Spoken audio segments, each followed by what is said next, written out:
வணக்கம். என்ன செய்தி பார்க்க போறோம்னு கேட்டீங்கன்னா, சாதித்தார் அன்புமணி, சறுக்கிய எடப்பாடி பழனிசாமி, திமுகவுடன் சேர்ந்து தவேகா திருட்டுத்தனம் அம்பலப்படுத்திய அண்ணாமலை, இந்த விஷயங்களை தான் நம்ம விரிவாக பார்க்க போறோங்க. ஆனால் அதற்கு முன்பாக இதுவரைக்கும் நம்ம சேனலை நீங்கள் சப்ஸ்கிரைப் பண்ணவே இல்லையா அப்படின்னா சப்ஸ்கிரைப் பண்ணிக்கோங்க, கொஞ்சம் சப்போர்ட் பண்ணுங்க. எடப்பாடி பழனிசாமி என்ன சறுக்குனார் என்பதை நம்ம அன்புமணி ராமதாஸ் அவர்கள் சாதித்த விஷயத்தை நீங்கள் தெரிஞ்சுக்கிட்டீங்கன்னாவே புரிஞ்சுக்கலானுங்க. உங்கள் எல்லாருக்கும் தெரியும், தேர்தல் நெருக்கத்தில் திமுகவினுடைய கைப்பாவையாக ஜி.கே. மணி, அவங்களுடைய மகன், ரெண்டாவது பாமகவில் எம்எல்ஏவாக இருந்த அருள், இவங்கெல்லாம் குழப்பத்தை ஏற்படுத்தணும், பாமக பலமாக அதிமுகவுக்கு சப்போர்ட்டாக இருந்துடக்கூடாது, அதனால் திமுக தந்த விட்டமின்களை கையில் வச்சுக்கிட்டு பாமகக்குள்ள குழப்பத்தை ஏற்படுத்தினாங்க என்ற விஷயம் உங்கள் எல்லாருக்கும் தெரியும்.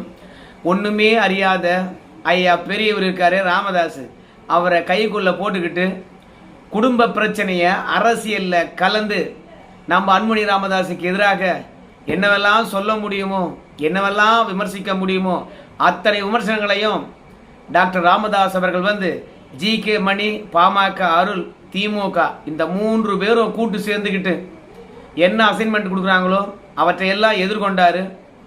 அப்படி எதிர்கொண்ட பிறகு கூட ஊடகமானது இந்த பாமக உருப்படியாக இருக்கக்கூடாது, எப்படியாவது உடைச்சிடணும் அப்படின்றதுக்காக களத்தில் இறங்கி மல்லு கட்டினாங்க. ஆனால் அதற்கெல்லாம் மசியவே இல்லை டாக்டர் அன்புமணி ராமதாஸ். செய்தியாளர்கள் கேட்பாங்க, மக்களுக்காக என்ன பேசினார் அன்புமணி ராமதாஸ், மக்களுக்காக என்ன திட்டம் வச்சிருக்கீங்க, திமுக ஆட்சி எப்படி செயல்படுகிறது, அதிமுகவுடைய வெற்றி வாய்ப்பு எப்படி இருக்குது, இப்படியெல்லாம் யாரும் கேள்வி கேட்க மாட்டாங்க. டாக்டர் ராமதாஸ் அவர்கள் உங்களை பற்றி இவ்வளவு விமர்சனம் வச்சிருக்கின்றாரு, ஆளுமை இல்லாதவர் என்று சொல்றாரு, ரெண்டாவது தலைமை பண்பே கிடையாதுப்பா அன்புமணி ராமதாஸுக்கு அப்படின்லாம் சொல்றாரு, அதை பற்றி உங்களுடைய கருத்து என்ன, இரண்டாவது கட்சியை அபகரித்து கொண்டாருன்னு சொல்றாங்களே, இந்த மாதிரி பிள்ளைய வேற எங்கேயும் பார்க்க முடியாது, அப்பனுக்கே துரோகம் பண்றாரு, அம்மாவை பாட்டிலில் எடுத்து அடிச்சிட்டாரு, பெத்த தாயை யாராவது இப்படி பண்ணுவாங்களா, இப்படிலாம் விமர்சனம் வைக்கிறாரு, உங்களுடைய கருத்து என்ன அப்படின்னு சொல்லும்போது அன்புமணி ராமதாஸை பொறுத்த வரைக்கும் பொறுமையாக இந்த விஷயங்களை கையாண்டார். பொது வெளியிலையும் சரி, பொது கூட்டங்கள்லையும் சரி, எப்போதும் அன்புமணி ராமதாஸ் அவர்கள் கட்சிக்குள்ள நடந்த விஷயங்களை விமர்சனமாக கூட வைக்கல, மௌனம் கலைக்கவே இல்லை. செய்தியாளர்கள் நச்சரிக்கின்ற பொழுது கூட அதை பற்றி ஒரே ஒரு வார்த்தை கூட அன்புமணி ராமதாஸ் அவர்கள் சொல்லவே இல்லை. செய்தியாளர்கள் ரொம்பவே வற்புறுத்தினாங்கன்னா என்ன சொல்லுவார் தெரியுமா, சரி எங்கள் கட்சி பிரச்சனையை பேசுகிறோன்னு வச்சுங்களேன், தமிழ்நாட்டு மக்களுக்கு என்ன கிடைக்க போகுது, அதெல்லாம் சுமூகமாக தான் இருக்குது, வேறு எதனா பேசலாமா, கட்சி பிரச்சனையை பேசுகிறதுக்காக வந்துடுவீங்க, நான் என்ன சொன்னாலும் சரி உங்களுக்கு மனசில் என்ன தோன்றுதோ அதை தான் எழுத போகிறீங்க, வழக்கம் போல் பாமகக்கு எதிராக தானே எழுத போகிறீங்க, எழுதிட்டு போங்க, கட்சிக்குள்ளே இருக்கின்ற பிரச்சனை, குடும்ப பிரச்சனை எல்லாம் நான் பார்த்துக்கிறேன், புரியுதுங்களா, அதை பற்றி நீங்கள் பேச வேணாம், வேற ஏதாவது இருக்குதா அப்படின்னு சொல்லிட்டு ஒரே அடியாக மூக்க உடைச்சிடுவார். செய்தியாளர்களை பொறுத்த வரைக்கும் பாமக பற்றியோ டாக்டர் அன்புமணி ராமதாஸுக்கு இடையில் இருக்கக்கூடிய குடும்ப பிரச்சனை பற்றியோ ஒருபோதும் மீண்டும் மீண்டும் கேள்வி எழுப்பவே மாட்டாங்க.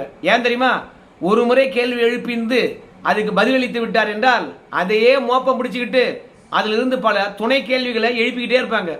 அதனால அன்புமணி ராமதாஸை பொறுத்த வரைக்கும் எதற்குமே பதிலளிக்கவில்லை.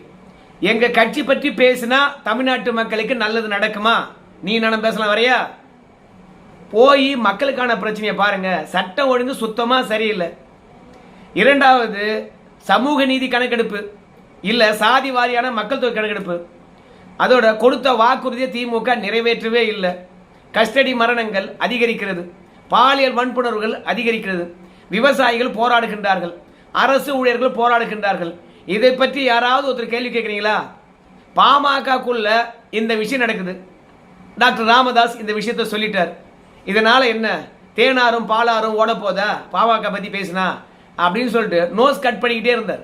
அப்புறம் எப்போ பார்த்தாலும் தன்னை தியாகி போல காட்டிக்கொள்ளுகின்ற ஜி.கே. மணி, அதுலேயும் டாக்டர் ராமதாஸ் அவர்களை சந்திச்சுட்டு வந்தாருன்னா அவர் அழுகின்ற அழுகையானது பொம்பளை கூட அழுக மாட்டாடான்னு சொல்லுவாங்களே அந்த மாதிரி அழுது தீர்த்துட்டு போவார். பாமக மீது பற்று கொண்டவராம், கிட்டத்தட்ட 40 ஆண்டு காலமாக டாக்டர் ராமதாஸ் உடனே பயணப்பட்டவராம். ஆனால் அவன் உள்ள காங்கிரஸில் போய் சேருவானா, அன்றைக்கே சீட்டு கொடுப்பாங்களாம். ஆனால் வெற்றி பெற்று சட்டமன்ற உறுப்பினர் ஆகிடுவாங்களாம். வச்சாங்க பாரு தமிழக வெற்றி கழகம் ஆப்பு. மணியை பொறுத்த வரைக்கும் திமுகவுடன் கை கோர்த்துக்கிட்டு பாமகக்குள்ள குழப்பத்தை ஏற்படுத்தினார் என்பதுக்கு ஒரே உதாரணம் என்ன தெரியுமா? பாமகவில் இருந்த ஜி.கே. மணிக்கு என்னங்க பொருளாதார வலிமை இருக்குது? தயாரிப்பாளர் சங்கத்தினுடைய தலைவராக ஜி.கே. மணி புள்ள வெற்றி பெறுகின்றாருங்க. யாருடைய பினாமி? உங்க எல்லாருக்கும் தெரியும், உதயநிதியினுடைய கையாளு தான் ஜி.கே. மணியினுடைய மகன்.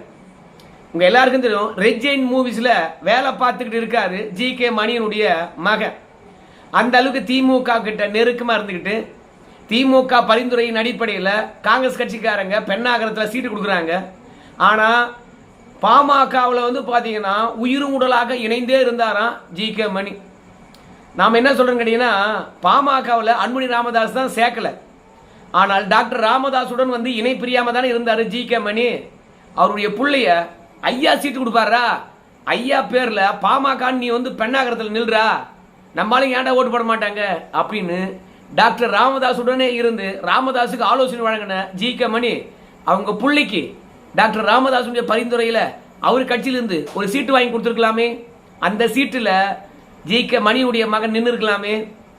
இப்படி அன்புமணி ராமதாஸை பொறுத்த வரைக்கும் துரோகிகள், விரோதிகள், காலவாரக்கூடிய கஷ்டவாளிகள் என்று பல்வேறுபட்ட ஆட்கள் எல்லாம் சமாளித்து அமைதி காத்து கடைசியில் டாக்டர் ராமதாஸ் அவர்களே வந்து கட்சி பொறுப்பையும் அதே மாதிரி அரசியல் விஷயங்களையும் இனி அன்புமணி ராமதாஸ் அவர்கள் கவனிப்பார்.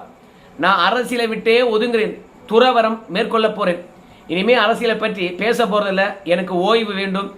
கிட்டத்தட்ட 8 நாளாக எனக்கு தலை சுற்றி கொண்டே இருந்தது, மருத்துவமனையில் இருந்த உடல்நிலை சரியில்லை, அதனால ஓய்வு பெறுகின்றேன் அப்படின்னு சொல்லிட்டு இனிமே கட்சி விஷயங்களை அன்புமணி ராமதாஸ் தான் கவனிப்பார் அப்படின்னு வந்து சொல்லிட்டார். ஏன்னா அன்புமணி ராமதாசருடைய ஆளுமையை கண்கூடா பார்த்துட்டார். எவ்வளவு விமர்சனங்கள் வந்தாலும் சரி, அந்த விமர்சனங்கள் வந்து நம்மை மட்டுமே தாக்குது, அடுத்தவங்களை நோக்கி போல. அதனால நமக்கு எதிராக இருக்கின்ற விமர்சனத்தை கட்சி விமர்சனமாக இல்ல நிர்வாகிகள் மீது வைக்கின்ற விமர்சனமாக அதை பொதுப்படையா மாத்தாம தானே எதிர்கொண்டு வெற்றி பெற்றவர் தான் அன்புமணி ராமதாஸ். அமைதி காத்து அற்புதமா தலைமை பண்பையும் சரி, ரெண்டாவது ஆளுமையும் சரி டாக்டர் ராமதாஸுக்கு நிரூபித்தார். இன்னைக்கு கட்சியும் கிடைச்சது, ரெண்டாவது மக்கள் அன்பும் கிடைச்சது. டாக்டர் ராமதாஸ் அவர்கள் ஓய்வு பெற்றாலும் அன்புமணி அவர்களுக்கு வந்து வழிகாட்டுவார், அதனால கட்சி சிறப்பாக செயல்படும் என்று அன்புமணி ராமதாஸ் அவர்களே சொல்லியிருக்கின்றார். ஸோ இந்த மாதிரி பொறுமையாக எடப்பாடி பழனிசாமி இல்லை. கட்சி விட்டு விலகினவங்க கட்சி மீது ஏகப்பட்ட விமர்சனம் வைப்பாங்க, எடப்பாடி பழனிசாமி மீது ஏகப்பட்ட விமர்சனம் வைப்பாங்க, எடப்பாடி மகன் மீது ஏகப்பட்ட விமர்சனம். ரெண்டாவது அவருடைய தேர்தல் யுக்தி பற்றி நிறைய பேர் விமர்சனம். எப்பா எடப்பாடியால் தான்ப்பா 11 தேர்தலில் தோல்வி அடைஞ்சோம் அப்படின்னு சொல்லுவாங்க. இதெல்லாம் கட்சியிலேருந்து வெளியேறினாங்க தெரியுமா, அவங்க வைக்கின்ற குற்றச்சாட்டு. இதுக்கெல்லாம் எடப்பாடி பழனிசாமி பதில் சொல்லிக்கிட்டு இருக்கலாமா? வெளியே போனவங்க 1000 குற்றச்சாட்டு வைப்பாங்க. அந்த குற்றச்சாட்டுலாம் நான் பார்த்துக்கிறேங்க, மக்கள் பிரச்சனை பற்றி பேசலாமா? எனக்கு தெரிந்து கட்சி தொடங்கி 2 நாளில் நம்முடைய ஜோசப் விஜய் அவர்கள் வந்து அவர் மீது வந்த விமர்சனங்களுக்கு சரியான பதிலளித்தார். அதே மாதிரி தேர்தல் நெருக்கத்தில் அவங்க மனைவி விவாகரத்து கேட்டாங்க, அந்த தருணத்திலும் விஜய் அவர்கள் வந்து பார்த்தீங்கன்னா சரியா வந்து விளக்கம் அளித்தார். என்ன தெரியுமா, என் மீது வைக்கப்படுகின்ற விமர்சனங்கள் அவ்வளவு ஒன்றும் பெருசு கிடையாது, அதெல்லாம் ஒர்த்லெஸ், அதெல்லாம் ஒர்த்தே இல்லை, நீங்க கட்சி வேலையை பாருங்க, என் பிரச்சனை நான் பார்க்குறேன் அப்படின்னு சொல்லிட்டார். அது விஜயனுடைய வெற்றிக்கு அடித்தளமாக அமைந்தது. விஜயும் அவர் மீது வைக்கின்ற விமர்சனங்களுக்கு தொடர்ச்சியா பதிலளித்துக் கொண்டே இருந்தார்னு வச்சுங்களேன், அதையே ஊடகம் பிடிச்சிக்கிட்டு தொங்கி இருக்கும். எதிர்கட்சிகளும் விமர்சனத்தை அடிக்கினே இருப்பாங்க. ஆனால் நம்ம விஜயை பொறுத்த வரைக்கும் எதிராளி விமர்சனம் வைக்க வைக்க அதை கண்டுக்கவே இல்லை, கட்சி விஷயங்களை மட்டும்தான் பேசினார். எதிரி யார் என்பதை மட்டும் குறி வச்சு அடிச்சார், திமுக வெற்றி பெற்றார். அதே மாதிரி எடப்பாடி பழனிசாமி மௌனம் காக்கவே இல்லை, அதனால தான் அவர் சரிக்கிட்டார். கட்சிக்குள்ள ஏகப்பட்ட சலசலப்பு இன்னைக்கும் இருந்துகிட்டே தான் இருக்கு. முடிவுக்கு கொண்டு வருவார்னு எதிர்பார்க்கிறோம், ஆனா முடிவுக்கு கொண்டு வர மாதிரியே தெரியல. எடப்பாடி பழனிசாமி அவர் மீது வைக்கின்ற விமர்சனங்களுக்கும் பதில் சொன்னாரு, கட்சி மீது வைக்கின்ற விமர்சனங்களுக்கும் பதில் சொன்னாரு. நம்ம கட்சி விட்டு நீக்கிட்டவங்க இருக்காங்கல்ல, அவங்க ஆதங்கத்தின் மூலமாக வைக்கின்ற குற்றச்சாட்டுக்கு பதில் சொன்னாரு.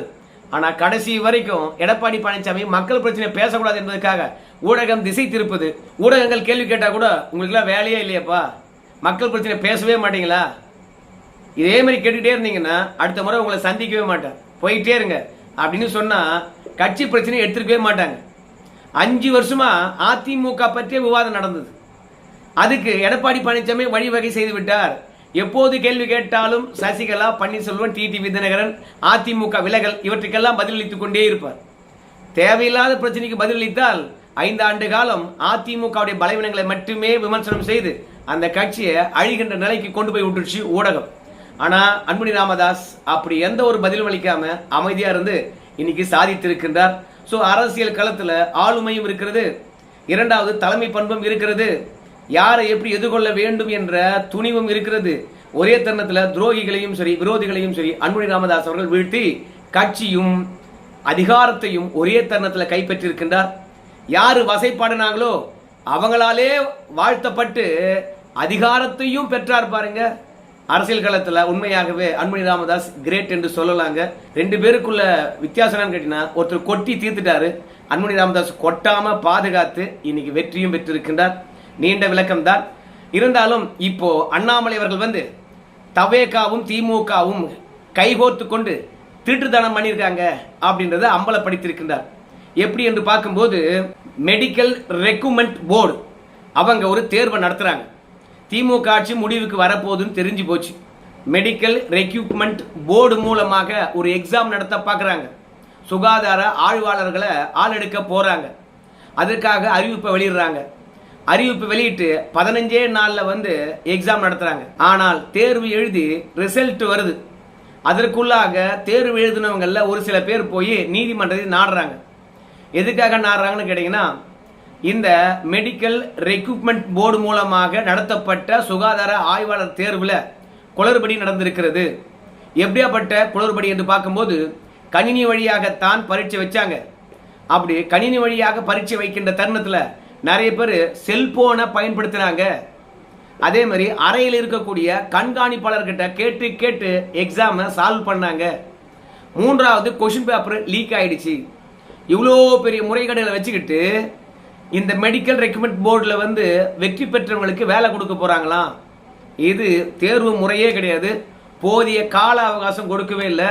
அவசர கதியில் அறிவித்து விட்டு அவசர கதியில் எக்ஸாம் நடத்தி அவசர கதியில் தேர்ந்தெடுத்து உடனடியாக போஸ்டிங்கும் போடுறாங்க அப்படின்னு சொல்லிட்டு தேர்வு முறைகேடுகளை கொண்டு போய் நீதிமன்றத்தில் வைக்கிறாங்க. தேர்வு எழுதுறவங்கள ஒரு பாதி. நீதிமன்றமானது சிபிசிஐடி விசாரணைக்கு உத்தரவிடுகின்றது திமுக ஆட்சியில். அந்த விசாரணை போயிட்டே இருக்குது. ஆனா தேர்வுல வெற்றி பெற்றார்கள் என்று சொன்னாங்கல்ல, அவங்கெல்லாம் மீண்டும் நீதிமன்றத்தை நாடுறாங்க. ஏங்க, நாங்க வெற்றி பெற்று விட்டாங்க, எங்களுக்கு பணியாணை எத்தனாம் தேதி வழங்கப்படும், ஆனா தேர்தல் அறிவிப்பு வந்துடுச்சு அப்படின்னு தள்ளி வச்சாங்க. எங்களுக்கு பணியாணை வழங்க வேண்டும் அப்படின்னு சொல்லிட்டு அந்த மெடிக்கல் ரெக்கமெண்ட் போர்டில் எக்ஸாம் எழுதி பாஸ் பண்ண ஒரு பிரிவினர் நீதிமன்றத்தை அணுகுகின்றார்கள். நீதிமன்றமானது அப்படியா, உங்களுக்கு அப்பாயின்மெண்ட் தரணுமா, சரி ஓகே அப்படின்னு சொல்லிட்டு அரசாங்கத்துக்கு நீதிமன்றமானது தேர்ந்தெடுக்கப்பட்டவர்களை பணியில் அமர்த்தவும் அப்படின்னு உத்தரவு போடுறாங்க. இப்ப அண்ணாமலை என்ன சொல்றான்னு கேட்டீங்கன்னா, தேர்வு நடந்தது முறைகேடு, சீக்கிரமாக அறிவித்து சீக்கிரமாக தேர்வு நடத்தி அதுலயும் முறைகேடு வேற ஏற்பட்டிருக்குது. இப்படி முறைகேடு ஏற்பட்டிருக்கின்ற விஷயத்தை ஒட்டுமொத்த ஆதாரத்தையும் கொண்டு போய் நீதிமன்றத்தில் கொடுத்து சிபிஐ விசாரணை நடந்து கொண்டிருக்கிறது. இப்போ நீதிமன்றமானது எங்களுக்கு வழிகாட்டி இருக்குப்பா, அதனால இந்த மெடிக்கல் ரெக்கமெண்ட் போர்டு மூலமாக தேர்ந்தெடுக்கப்பட்டவங்களுக்கு நாங்கள் பணி வழங்குகிறோம் அப்படின்னு சொல்லும் பொழுது, நீங்க நீதிமன்றமானது உங்ககிட்ட கேள்வி கேட்கும் போது, ஏங்க இந்த தேர்வு பற்றியான முழு விசாரணையை சிபிசிஐடி கிட்ட விட்டுருக்குங்க, இன்னும் விசாரணை முடியலுங்க, தொடர்ந்து விசாரணை நடந்து கொண்டிருக்குதுங்க, விசாரணை முடிஞ்சால்தான் இந்த மெடிக்கல் ரெக்கமெண்ட் போர்டு மூலமாக நாங்கள் ஆள் எடுத்தோம் இல்லையா, அவங்கள பணியில் அமர்த்தணுமா அமர்த்தக்கூடாதா என்ற விஷயம் தெரியும். அதனால விசாரணை முடிகிற வரைக்கும் இதனுடைய ரிசல்ட்டை நாங்கள் நிறுத்தி வைக்கிறோமாவது சொல்லிக்கணும்.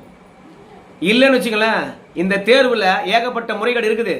ஒரு பிரிவினர் வழக்கு தொடுத்திருக்கின்றார்கள். அதனால நீதிமன்றத்தில் பிரச்சனை இருக்குதுங்க, அதனால இதில் பணியாணை வழங்க முடியாது என்று நீதிமன்றத்துக்கு சுட்டி காட்டி இருக்க வேண்டுமா இந்த தவேக அரசாங்கம். ஆனா திமுக தேர்ந்தெடுத்த ஆட்களை நியமிப்பதற்கு நீதிமன்றத்தில் அமைதியா தலையாட்டிட்டு வந்துருச்சான் தமிழக வெற்றி கழகம். ஏன் நீட்ல கொஸ்டின் பேப்பர் லீக் ஆகி போச்சுன்னு சொல்லிவிட்டு என்னமா குதிச்சிங்க, ஒரு அமைச்சரையே பதவி விலக வச்சிங்க. ஆனா நீங்க இப்போ திமுக ஆட்சியில் எக்ஸாம் நடந்திருக்குது, கொஸ்டின் பேப்பர் லீக் ஆகிருக்குது, செல்போன் வச்சு பரீட்சை எழுதிருக்காங்க. அதே மாதிரி ஹாலில் இருந்த கண்காணிப்பாளர் பார்த்தா சொல்லி கொடுத்துருக்காரு. இவ்வளோ முறைகேடுடன் நடந்திருக்குது. அந்த தேர்வில் தேர்ந்தெடுக்கப்பட்டவங்களுக்கு நீங்க பணியாணை வழங்குறீங்களா? என்ன இதை முதல்ல ரத்து பண்ணிட்டு புதுசா தேர்வு நடத்துங்க. நீதிமன்றத்தில் இருக்கக்கூடிய வழக்கை நீங்க ஏன் நீதிமன்றத்தில் சுட்டி காட்டல? நீதிமன்றத்தில் சுட்டி காட்டியிருந்தீங்கன்னா நிச்சயமாக பணி ஆணை வழங்க வேண்டும் என்ற உத்தரவை நீதிமன்றம் போட்டிருக்காது. நீங்க வழக்கு பற்றியும் முறைகேடு பற்றியும் நீதிமன்றத்தில் சொல்லவே இல்லை. இது வேலை வாய்ப்புக்காக காத்திருக்கக்கூடிய, அதுவும் அந்த எக்ஸாமை எழுதிவிட்டு வெற்றி பெறுவோம் என்று உழைத்து படித்து வேலை வரும்னு காத்திருக்கின்ற ஒட்டுமொத்த இளைஞர்களையும் ஏமாத்துற வேலை, அந்த இளைஞர்களுக்கு துரோகம் என்ற வேலை.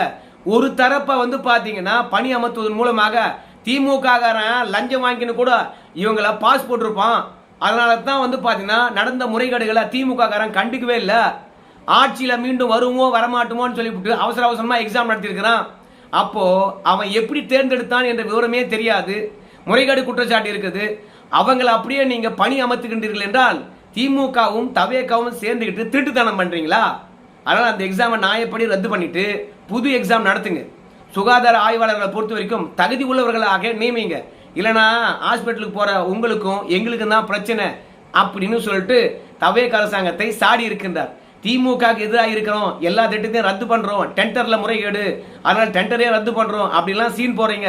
கட்சியில அவங்க நடத்தின தேர்வு மூலமாக தேர்ந்தெடுக்கப்பட்ட போலி வெற்றியாளர்களுக்கு பணி வழங்குகின்றீர்களே, இது நியாயமா என்று அண்ணாமலை கேட்டிருக்கின்றார். மீண்டும் தேர்வு நடத்துங்க, இல்லைனா வழக்கை பற்றி நீதிமன்றத்தில் மீண்டும் சொல்லுங்க, பணி ஆணை வழங்கக்கூடாது என்று.